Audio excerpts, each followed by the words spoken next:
Movie की शुरुआत में दिखाया जाता है कि एक औरत अपने ड्राइवर के साथ गाड़ी में जा रही होती है कि एक ट्रक उनका पीछा करके रोकता है और बड़ी बेदर्दी से औरत और ड्राइवर को मार देता है।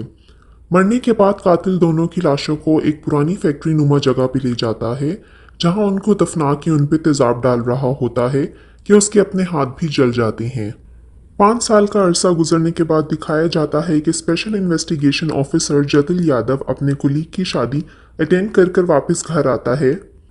घर आते ही एसएसपी की कॉल आ जाती है। कॉल सुनने के बाद जतिन यादव एक बंगले पे जाते हैं, जहां मौजूद एक शख्स उन्हें बताता है कि इस घर का मालिक ठाकुर रघुवीर सिंह का खून हो चुका है।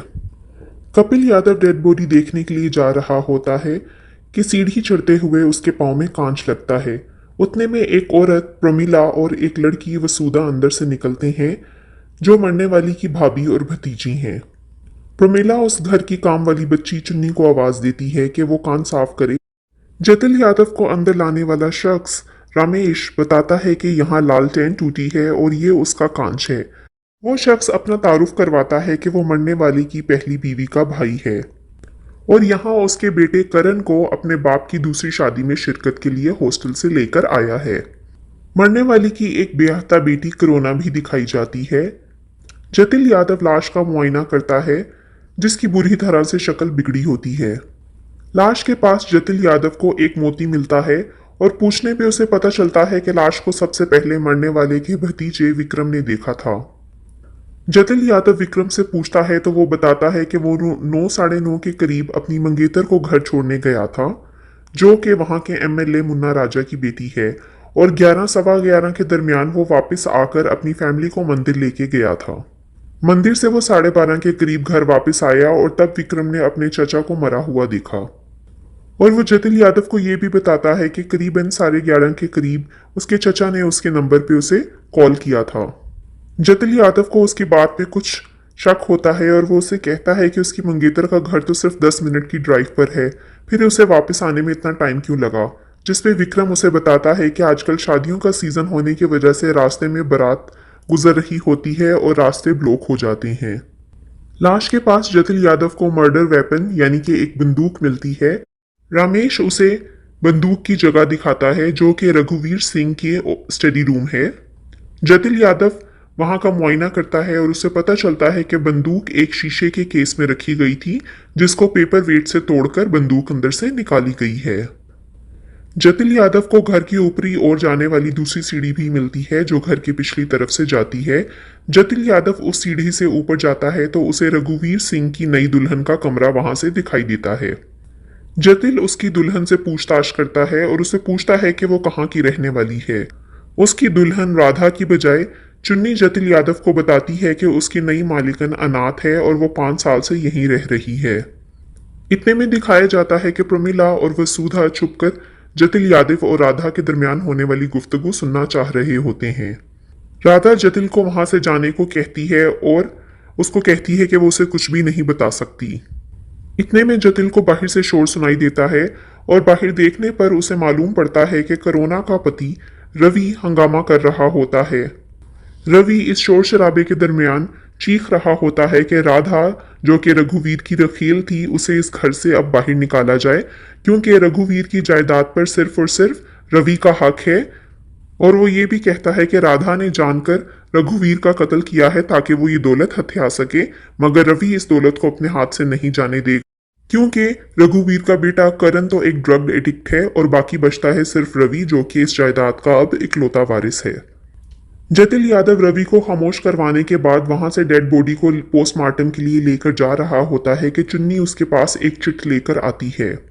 घर जाकर जतिन वो चिट पढ़ता है तो उस पर राधा का नाम और पता लिखा होता है। चिट पढ़कर जतिन को 5 साल पहले का वाकया याद आ जाता है, जब उसने ट्रेन से एक लड़की को आत्महत्या करने से बचाया था और वो लड़की दरअसल राधा होती है। फोरेंसिक रिपोर्ट से जतिन को पता चलता है कि रघुवीर की मौत 10 साढ़े 10 के दरमियान हो चुकी थी। वो अगले दिन पूछ-गूछ के लिए दोबारा रघुवीर की हवेली जाता है तो रवि मुन्ना राजा को बुला लेता है कि पुलिस उन्हें तंग कर रही है। मुन्ना राजा जतिन को समझाता है कि इन्वेस्टिगेशन बंद कर दे, क्योंकि फैमिली का नाम खराब होगा, और रघुवीर की रखील को मर्डर केस में पकड़कर केस क्लोज कर दे। जतिन यादव को इस बात पर काफी गुस्सा आता है और वो मुन्ना राजा से कहता है कि अब वो इस मर्डर की तह तक पहुंचेगा।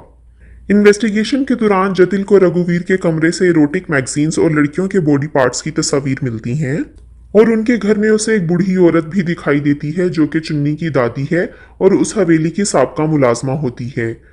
चुन्नी का बाप उस घर का ड्राइवर था और रघुवीर की पहली बीवी के साथ ग्वालियर से वापसी पर रास्ते में एक हादसे का शिकार होकर 5 साल पहले मर गया था। जतिन विक्रम के फोन कॉल रिकॉर्ड्स चेक करवाता है और उसे मालूम पड़ता है कि 11:30 बजे विक्रम को उसके चचा की कॉल आई थी, मगर इस कॉल से पहले विक्रम को एक अनजान नंबर से काफी कॉल्स रिसीव होती रही हैं। चेक करने पर जतिन को पता चलता है कि वो नंबर राधा का है। जतिन राधा से पूछताछ के लिए वापस हवेली जाता है और वहां पे राधा उसको इस हकीकत से आगाह करती है कि उसके और विक्रम के दरमियान अफेयर था और वो दोनों शादी वाले दिन भागने वाले थे। जतिन विक्रम को तफ्तीश के लिए थाने ले जाता है, मगर मुन्ना राजा उसकी जमानत करवा लेता है और एसपी जतिन को मुन्ना के होने वाले दामाद को गिरफ्तार करने की वजह से काफी डांटता है। जतिन हकीकत जानने के लिए चुन्नी के घर जाता है, मगर चुन्नी खौफ की वजह से कुछ भी बताने से इनकार कर देती है और जतिन को कहती है कि पुलिस ठाकुरों के साथ मिली हुई है क्योंकि पुलिस ने उसके बाप की फाइल भी बगैर जांच पड़ताल के बंद कर दी थी। इस वजह से वो पुलिस को कुछ भी नहीं बताएगी। जतिन चुन्नी के बाप की फाइल दोबारा खोलता है और जांच पड़ताल करते हुए चमड़े की एक फैक्ट्री तक पहुंच जाता है, जहां उसे एक कसाई मिलता है जो किसी एमएलए के लिए ये फैक्ट्री चला रहा होता है और दिखाया जाता है कि ये कसाई वही शख्स है जिसने मूवी की शुरुआत में रघुवीर की बीवी और ड्राइवर को मारा होता है। मुन्ना राजा को जैसे ही इस वाकये का इल्म होता है, वो चुन्नी को मरवा देता है और जतिन को केस से हटवा देता है और साथ ही साथ जतिन पर जानलेवा हमला भी करवाता है। जतिन का असिस्टेंट उसे खबरदार करता है कि एसपी ने राधा को कत्ल के इल्जाम में पकड़ने का हुक्म दिया है। जतिन इस खबर के मिलते ही राधा को लेकर फरार हो जाता है क्योंकि उसकी नज़र में राधा निर्दोष है। दोनों एक ट्रेन में सवार हो जाते हैं और दिखाया जाता है कि रात को राधा की आंख खुलती है तो जतिन गायब होता है। वो अपने बैग से एक छुरी निकालकर जतिन को ढूंढने जाती है और उसे मुन्ना राजा के लिए काम करने वाला कसाई जतिन को मारते हुए दिखाई देता है। राधा चाकू से उस पर वार करती है और जतिन और राधा वहां से फरार होकर ग्वालियर रघुवीर की कोठी में चले जाते हैं। राधा उसे बताती है कि रघुवीर इस कोठी को अपने शौक पूरे करने के लिए इस्तेमाल करता था। जतिन को राधा के बैग में वो दुपट्टा मिलता है जिसका मोती रघुवीर की लाश के पास मिला होता है। जतिन राधा से पूरा सच बताने को कहता है। राधा उसे बताती है कि उस रात वो विक्रम के साथ भागने वाली थी, मगर विक्रम ने उसे धोखा दिया और साथ नहीं लेकर गया। वो विक्रम को धमकाने की खातिर रघुवीर के कमरे में जा रही थी ताकि उसे सारा सच बता सके और विक्रम उसका पीछा करते हुए आ रहा था ताकि वो राधा को रघुवीर को हकीकत बताने से रोक सके। मगर जब वो दोनों रघुवीर के कमरे में पहुंचे तो उन्हें रघुवीर मरा हुआ मिला। वो दोनों रघुवीर की लाश को देखकर दम्बो खूद थे कि उतनी देर में चुन्नी भी वहां लालटेन लेकर आ गई। विक्रम ने राधा को वहां से वापस भेज दिया और चुन्नी को कुछ समझाया जो उसने राधा को कभी नहीं बताया। उतनी देर में जतिन को उसके असिस्टेंट का फोन आता है जो उसे बताता है कि चुन्नी के नाखूनों में जली हुई जिल्द के सल्स मिले हैं जो उसके कातिल के हो सकते हैं और उसका असिस्टेंट ये भी बताता है कि मुन्ना राजा का खास बंदा जो कि एक कसाई है उसके हाथों की जिल्द भी जली हुई है और उसके असिस्टेंट को यकीन है कि चुन्नी के खून में कहीं ना कहीं मुन्ना राजा का हाथ है। जतिन एसएसपी को फोन करके कहता है कि वो राधा को वापस भिजवा रहा है और वो राधा को पुलिस स्टेशन ले जा सकते हैं और खुद वो ग्वालियर में इन्वेस्टिगेशन करता है। इन्वेस्टिगेशन के दौरान उसे ग्वालियर के एक नर्सिंग हाउस से पता चलता है कि रघुवीर की पहली बीवी के नाम पर एक एबॉर्शन है। जतिन उस एबॉर्शन डेट को नोट कर लेता है और उसको रघुवीर की हवेली से ये भी पता चलता है कि रघुवीर यहाँ पर बहुत सी औरतें लाया करता था और वहाँ का चौकीदार उन्हें बताता है कि हमारी पहली मालिकन ने हमें कहा था कि जब साहब अब किसी लड़की के साथ आए तो हम उन्हें कॉल करके बुला लें। और जिस रात रघुवीर की पहली बीवी का इंतकाल होता है उस रात उसकी पहली बीवी रघुवीर का पीछा करते हुए इस हवेली में आती है और उसे यहाँ किसी लड़की के साथ देखती है। इस सारे वाकये को खोजते हुए जतिन एक बोर्डिंग स्कूल पहुंच जाता है और वहां से कुछ इन्फॉर्मेशन कलेक्ट करता है। वो इन्फॉर्मेशन इकट्ठी करने के बाद जतिन शादी की मूवी मंगवाता है और उस मूवी को बड़े गौर से देखता है। इतने में उसके असिस्टेंट की उसे कॉल आती है और वो बताता है कि एसएसपी ने राधा को एक पुल के नीचे बुलवाया है और थाने लाने से मना किया है। जतिल अपने असिस्टेंट को कहता है कि एसएसपी के ऑर्डर्स माने जाएं और राधा को जब वो पुल के नीचे एक गाड़ी में लेकर रुकते हैं तो साथ ही वही कसाई उन पर वापस हमला कर देता है, मगर जतिल और उसका असिस्टेंट राधा को मरने से बचा लेते हैं और उसको लेकर वापस कानपुर आ जाते हैं। वहां रघुवीर के घर में मुन्ना राजा, उसकी बेटी और रघुवीर की सारी फैमिली जमा होती है। जतिल यादव वहां राधा को लेकर आता है और आकर उन्हें सारी सच्चाई बताता है। वो कोरोना को बताता है कि उसके भाई को ड्रग्स देने वाला उसका अपना पति है, जो कि पैसे के लालच में उसके भाई को ड्रग्स देता रहा है, और इस इंसिडेंट की रिपोर्ट स्कूल वालों ने उसके बाप को भी की थी।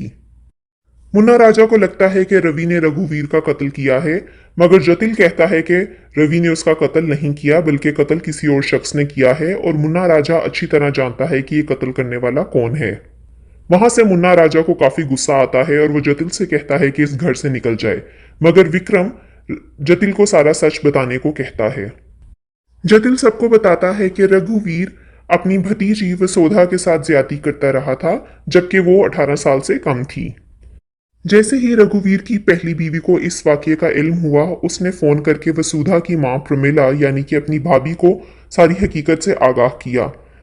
प्रमिला ने रघुवीर को रोकने की बजाय अपनी भाभी को मरवा दिया ताकि ये बात दुनिया के सामने ना आ सके, और उसके कत्ल में प्रमिला और मुन्ना भाई दोनों शरीक थे, और उसने अपनी बेटी को भी चुप रहने को कहा ताकि उसके बेटे विक्रम को सारी जायदाद मिल सके। जब विक्रम को इस वाकये का इल्म होता है तो वो अपनी मां से काफी नाराज होता है और उसे घर से निकल जाने को कहता है, मगर प्रमिला अपने किए पर शर्मिंदा होकर खुदकुशी कर लेती है।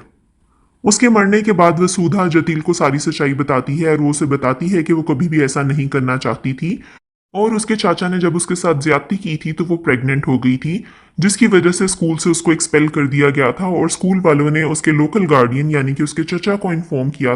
उसके चचा ने अपनी पहली बीवी के नाम पर वसुधा का अबॉर्शन करवाया था।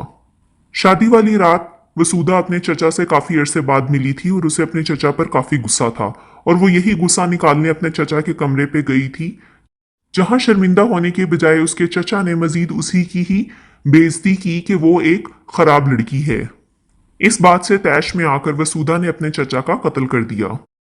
जतिल उन सबको बताता है कि ये सारी हकीकत उसने शादी की मूवी देखकर अंदाजा लगा ली थी, क्योंकि शादी की मूवी में उसके चचा के कत्ल के टाइम पर वसुधा कहीं दिखाई नहीं दे रही, और जब वसुधा वहां से उठ के जाती है तो उसने लाल रंग का दुपट्टा लिया होता है, मगर जब वो कुछ अरसे बाद वीडियो में वापस दिखाई देती है तो उसका दुपट्टा बदला हुआ होता है, और यही दुपट्टा उसने जाकर राधा के कमरे में छुपा दिया था, जो कि उसके बैग में था। मूवी के एंड पर दिखाया जाता है कि जतिल की मां अखबार में इस केस की खबर पढ़ रही होती है, जिसमें लिखा होता है कि रघुवीर की भाभी ने मुन्ना राजा के साथ मिलकर रघुवीर के कत्ल को प्लान किया, और साथ ही साथ एसएसपी पर भी तफ्तीश चल रही होती है क्योंकि उसने मुन्ना राजा और रघुवीर की भाभी का साथ दिया। जतिल अपनी मां को बताता है कि उसने वसुधा का नाम जानबूझकर इस सब में नहीं आने दिया, क्योंकि वसुधा ने के साथ जो ज्यादती की गई थी उसका बदला उसने सही लिया है। व्यूवर्स, प्लीज़ हमारे चैनल को लाइक और सब्सक्राइब करना ना भूलिएगा ताकि आपको मज़ीद आने वाली वीडियोस के अपडेट्स मिलते रहें।